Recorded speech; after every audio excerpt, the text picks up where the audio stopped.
নমস্কার বন্ধুরা, কেমন আছেন সবাই? মিতালিস কুকিংয়ে আপনাদের অনেক অনেক স্বাগত জানাই।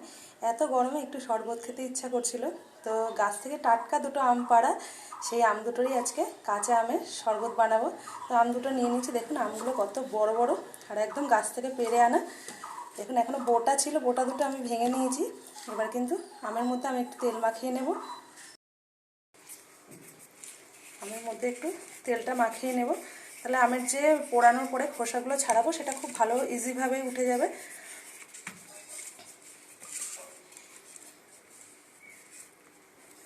তেল মাখিয়ে নিয়েছি খুব ভালো করে। কাঠের উনান কিন্তু ধরানো। এবার উনানের উপরে আমগুলো দিয়ে খুব ভালো করে পুড়িয়ে নেবো, এপিট ওপিট করে। দুটো আমি দিয়ে দিলাম। আমগুলোর সাইজ কিন্তু খুব বড় বড় আর একদম টাটকা আম, কিন্তু ফ্রিজে ছিল না, গাছ থেকে পাড়িয়ে নিয়ে এসেছিলাম। উনানটা কিন্তু খুব সুন্দরই জ্বলছে। উনানের মধ্যে কিন্তু প্রথমে একটা নেট দিয়ে নিয়েছিলাম। আপনারা রুটি ছেঁকনি দিয়েও করতে পারেন, রুটি ছেঁকনি দিয়েও খুব সুন্দর হয়। আর আমি রুটি ছেঁকনি দিইনি, এটা একটা নেটের উপরেই তারপরে পুড়িয়ে নিচ্ছি।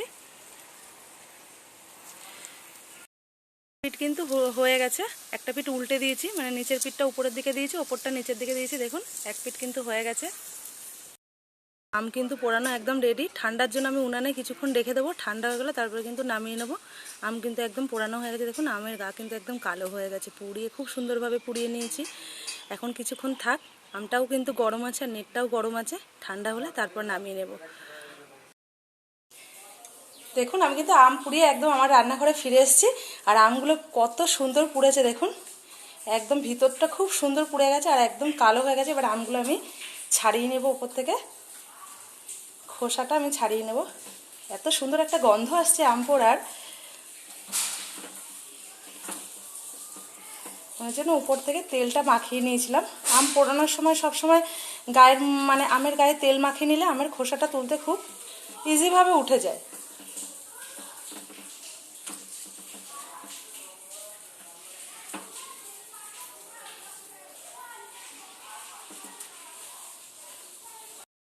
খোসাগুলো কিন্তু আমি খুব ভালো করে ছাড়িয়ে নিয়েছি। দেখুন কতটা ভালো করে আমটা পুড়েছে, সেটা আপনারা দেখেও কিন্তু বুঝতে পারছেন। আমের গায়েও কিন্তু সোনালি সোনালি রং ধরে গেছে। এবার আমি আমটাকে হাতে, এখনও কিন্তু আমটা গরম আছে, আমি 15 থেকে 20 মিনিট রেখে দিয়েছিলাম যে উনানের ওপর থেকে বাইরে, তবুও এখনও আমটা গরম আছে। এবার আমি হাত দিয়ে আমগুলো আটি আর খোসাটাকে মানে শাঁসটাকে আলাদা করে নেব।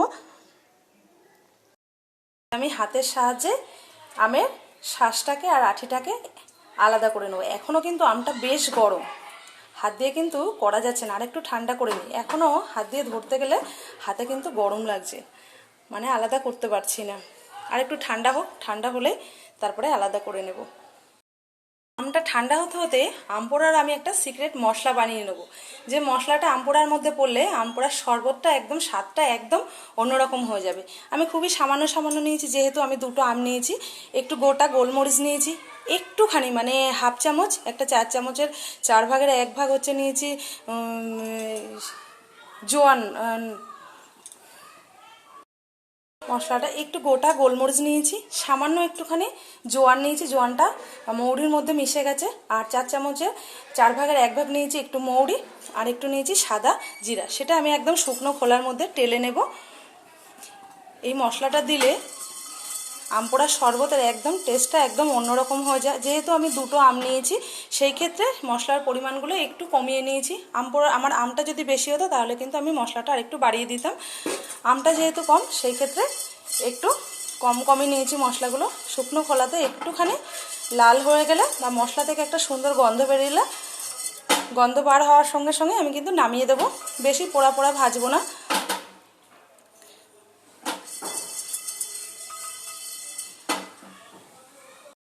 মশলাগুলো থেকে একটা সুন্দর কিন্তু গন্ধ বেরিয়ে গেছে আর একটু কিন্তু লাল বর্ণ ধারণ করেছে। এবার আমি নামিয়ে দেবো, একদম কিন্তু পোড়া পোড়া ভাজবো না, আর একটা সুন্দর সেন্ট বেরিয়েছে। এবার আমি গ্যাসটাকে অফ করে দেবো, দিয়ে মশলাগুলোকে একটু গুঁড়ো করে নেব।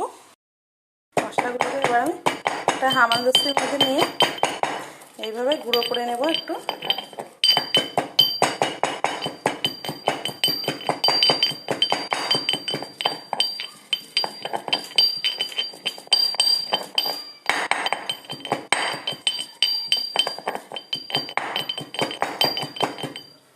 এখন খুব সুন্দর কিন্তু গুঁড়ো হয়ে গেছে, একটু একটু গোটা আছে, আরেকবার একটু দিয়ে নিই। বেশ ভালোই হয়ে গেছে, আর লাগবে না।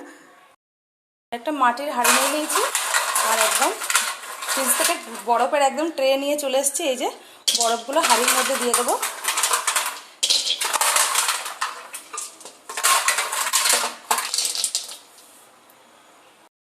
হাঁড়ির মধ্যে কিন্তু আমি বরফ দিয়ে দিয়েছি। এবার একে একে সব মশলাগুলোকেও দিয়ে দেবো। নিয়ে নিয়েছি এখানে গন্ধরাজ লেবুর পাতা, সেগুলোকেও ছিঁড়ে দিয়ে দেবো। এটা একটা সুন্দর ফ্লেভার আসে আমপোড়া শরবতের মধ্যে। গন্ধরাজ লেবুর পাতা দিলে খুব সুন্দর একটা গন্ধ বেরোয়। এই যে ডাঁটিগুলো ওপর থেকে ফেলে দেবো, মানে মাঝখানের যে এই যে শিরাটা পাতা, সেটা কিন্তু এই যে এইভাবে ছিঁড়ে ফেলে দেবো।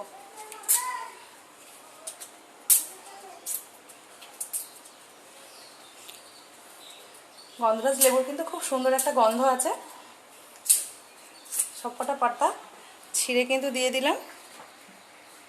এবার দিয়ে দেব যে সিক্রেট মশলাটা বানিয়ে রেখেছিলাম, সেই মশলাটা দিয়ে দেব। আর দিয়ে দেবো একটা জোয়ানের মানে জলজিরার প্যাকেট নিয়েছিলাম, জলজিরার প্যাকেটের পুরোটা দেবো না, অর্ধেক দেবো, যেহেতু এখানে মশলা দেওয়া আছে সেই একটু পরিমাণটা কম দেব। তারপরে দিয়ে দেব বিট লবণ, লাগলে পরে দিয়ে দেবো আবার। চিনি নিয়েছি এখানে 4 চামচের মতো চিনি নিয়েছি, যেহেতু আমার এখানে দুটো আম, তাই অর্ধেক চিনি, অর্ধেকের বেশি পরিমাণটাই চিনিটা দিয়ে দেবো।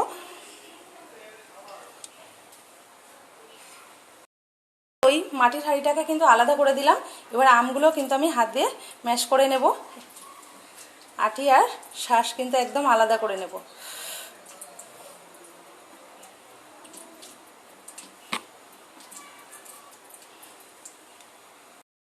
কিন্তু বেশ গরম আছে হাতে ধরতে। এর মধ্যে আমি কিছুটা ঠান্ডা জল দিয়ে দেবো, ফ্রিজের জল।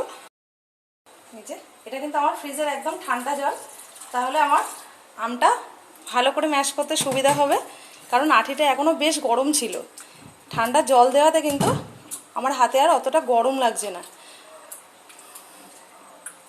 কত সুন্দর আমগুলো পুড়েছে দেখুন, একদম আটি কিন্তু সাদা হয়ে গেছে, খুব সুন্দরভাবে আমটা পুড়েছে। আর কাঠের উনানটাও কিন্তু খুব সুন্দর জ্বলছিল। দেখুন কি সুন্দর একদম পুড়ে গেছে, একদম সাদা, একটু আঠির গায়ে কিন্তু শ্বাস নেই। আর আমি এখানে যে জলটা দিলাম সেটা কিন্তু ফ্রিজের একদম ঠান্ডা জলই দিয়েছি, কারণ আমপোড়া শরবতের মধ্যে ঠান্ডা জলটাই বেশি ভালো লাগে। এবার আরও একবার হাত দিয়ে ভালো করে, একটু যাতে গোটা না থাকে। এমনি খুব সুন্দর পুড়ে মানে নরম হয়ে গেছে, খুব ইজিভাবেই হয়ে গেল। মাটির হাঁড়ির মধ্যে দিয়ে দেবো আমটা, কিন্তু বেশ খানিকটা ঠান্ডা জল দিয়ে দেবো ফ্রিজে।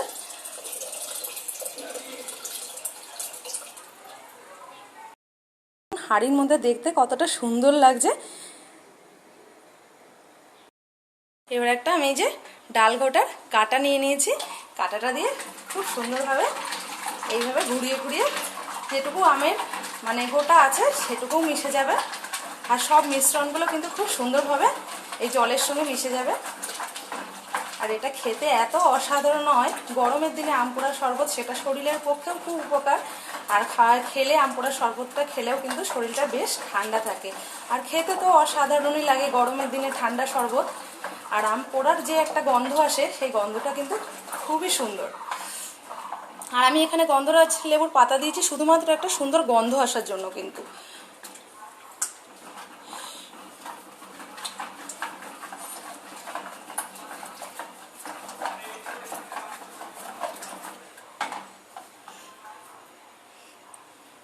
ঘোটানো হয়ে গেছে।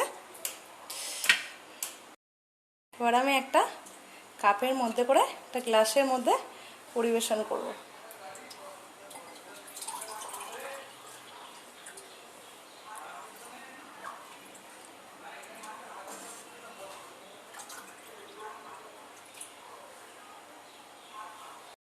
দেখুন বন্ধুরা, আমার আম পোড়ার শরবত কিন্তু একদমই রেডি হয়ে গেছে।